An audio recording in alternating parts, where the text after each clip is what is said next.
ಸಂಜೆ ಆಗ್ತಾ ಇದ್ದಂತೆ ಬೆಂಗಳೂರಿನಲ್ಲಿ ಮಳೆಯ ಅಬ್ಬರ ತೀವ್ರವಾಗಿದೆ. ನಗರದ ಬಹುತೇಕ ರಸ್ತೆಗಳೆಲ್ಲವೂ ಕೂಡ ಜಲಾವೃತವಾಗಿವೆ. ಅದರಲ್ಲೂ ಖನಿಜ ಭವನದ ಮುಂಭಾಗ ಮರವೊಂದು ಧರೆಗುರುಳಿದೆ. ರೇಸ್ಕೋರ್ಸ್ ರಸ್ತೆ ಸುತ್ತಮುತ್ತ ಕಂಪ್ಲೀಟ್ ಟ್ರಾಫಿಕ್ ಜಾಮ್, ವಿಪರೀತ ವೆಹಿಕಲ್ ಓಡಾಡುವಂತಹ ರಸ್ತೆ ಅವೆಲ್ಲ. ಹಾಗಾಗಿ ಕಂಪ್ಲೀಟ್ ಇನ್ನೂ ಹೆಚ್ಚು ಕಡಿಮೆ 1 ಅವರ್ ಬೇಕು ನನ್ನ ಪ್ರಕಾರ. 1-1.5 ಗಂಟೆ ಬೇಕು ಟ್ರಾಫಿಕ್ ಕ್ಲಿಯರ್ ಆಗೋದಕ್ಕೆ. ಅಂಡರ್ ಪಾಸ್ಗಳಲ್ಲಿ ನೀರು ತುಂಬ್ಕೊಂಬಿಟ್ರಂತೂ ವೆಹಿಕಲ್ ಹಿಂದಕ್ಕೂ ಹೋಗೋಕ್ಕಾಗಲ್ಲ, ಮುಂದಕ್ಕೂ ಬರೋಕ್ಕಾಗಲ್ಲ, ಹಂಗೆ ನಿಂತು ಬಿಡ್ತವೆ. ಸೊ ಹಾಗಾಗಿ ಸಾಯಂಕಾಲದ ಮಳೆ ನೋಡಿ, ಮರ ಯಾವ ಪರಿಪ್ರಮಾಣದಲ್ಲಿ ಖನಿಜ ಭವನದ ಮುಂಭಾಗ ಧರೆಗುರುಳಿರ್ತಕ್ಕಂಥದ್ದು. ರೇಸ್ಕೋರ್ಸ್ ರೋಡ್ ಸುತ್ತಮುತ್ತ ಟ್ರಾಫಿಕ್ ಜಾಮ್ ಆಗಿದೆ. ಮತ್ತಷ್ಟು ಮಾಹಿತಿ ನನ್ನ ಕೊಲೀಗ ನರಸಿಂಹಮೂರ್ತಿ ಅವರಿಂದ ಪಡ್ಕೊಳ್ಳೋಣ. ಮೂರ್ತಿ, ಸಾಯಂಕಾಲದ ಮಳೆ, ಪೀಕ್ ಅವರ್ಸ್, ಸೊ ಜನರ ಪರದಾಟ ಹೇಗಿದೆ, ಏನೇನು ಅನಾಹುತಗಳಾಗಿದೆ ಅಂತ?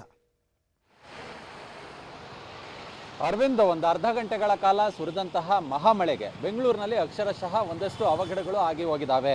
ಅದರಲ್ಲೂ ಪ್ರಮುಖವಾಗಿ ತಗ್ಗು ಏರಿಯಾಗಳಲ್ಲಿ ನೀರು ನಿಂತಿದೆ, ಮರಗಳು ಬಿದ್ದೋಗಿದ್ದಾವೆ, ವಾಹನ ಸವಾರರು ಮನೆಗೆ ಹೋಗೋದಕ್ಕೆ ಒಂದು ರೀತಿ ಹೈರಾಣ ಆಗಿದ್ದಾರೆ. ನಾನೀಗ ಬೆಂಗಳೂರಿನ ಬಸವೇಶ್ವರ ವೃತ್ತದಿಂದ ರೇಸ್ ಕೋರ್ಸ್ಗೆ ಸಂಪರ್ಕವನ್ನು ಮಾಡುವ ರಸ್ತೆಯಲ್ಲಿದ್ದೀನಿ. ಖನಿಜ ಭವನದ ಮುಂಭಾಗ, ಈ ಖನಿಜ ಭವನದ ಒಳಭಾಗದಲ್ಲಿರುವಂತಹ ಒಂದು ಮರ ಏನಿದೆ ಅದು ಸಂಪೂರ್ಣವಾಗಿ ರಸ್ತೆಗೆ ಬಿದ್ದೋಗಿತ್ತು. ಇದೀಗ ಆ ಒಂದು ಮರವನ್ನು ಸಂಪೂರ್ಣವಾಗಿ ತೆರವು ಮಾಡುವ ಕೆಲಸವನ್ನು ಪೊಲೀಸರೇ, ಹೈಗ್ರೌಂಡ್ ಸಂಚಾರ ಪೊಲೀಸರು ಮಾಡಿದ್ದಾರೆ. ಅವರೇ ಗರಗಸವನ್ನು ತಂದಿದ್ದಾರೆ.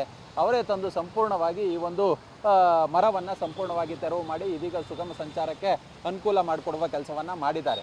ಈಗಾಗಲೇ GBA ಅಧಿಕಾರಿಗಳು ಅಥವಾ ಸಿಬ್ಬಂದಿಗಳು ಬಂದು ಈ ಮರವನ್ನು ತೆರವು ಮಾಡೋದು ಬಹುತೇಕ ಅವರು ನಾಳೆ ಅಥವಾ ನಾಳೆ ಮಧ್ಯಾಹ್ನದವರೆಗೂ ಅಲ್ಲಿವರೆಗೂ ಕೂಡ ಟ್ರಾಫಿಕನ್ನು ನಿಯಂತ್ರಣ ಮಾಡೋದು ಅಸಾಧ್ಯವಾಗುತ್ತೆ. ಹೀಗಾಗಿ ಪೊಲೀಸರೇ ಮಳೆಯಲ್ಲಿ ಇದೀಗ ಮರವನ್ನು ತೆರವು ಮಾಡಿ ಅಟ್ಲೀಸ್ಟ್ ಇಲ್ಲಿ ಉಂಟಾಗಿದ್ದಂತಹ ಜಾಮ್ ಏನಿತ್ತು ಅದನ್ನು ಇದೀಗ ಒಂದಷ್ಟು ಸುಗಮಗೊಳಿಸುವ ಕೆಲಸವನ್ನು ಪೊಲೀಸರು ಮಾಡಿದ್ದಾರೆ.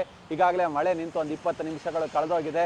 ಸದ್ಯ ಇನ್ನೂ ಕೂಡ ಗುಡುಗು ಮಿಂಚಿದೆ, ಯಾವ ಕ್ಷಣದಲ್ಲಿ ಬೇಕಾದರೂ ಮಳೆ ಬರಬಹುದು. ಸದ್ಯಕ್ಕಂತೂ ಒಂದಷ್ಟು ಅವಾಂತರಗಳಾಗಿದ್ದಾವೆ. ಕೆಲವು ಕಡೆ ಆಲಿಕಲ್ಲು ಮಳೆ, ಕೆಲವು ಕಡೆ ರಸ್ತೆಯಲ್ಲೆಲ್ಲ ನೀರು ನಿಂತಿದೆ.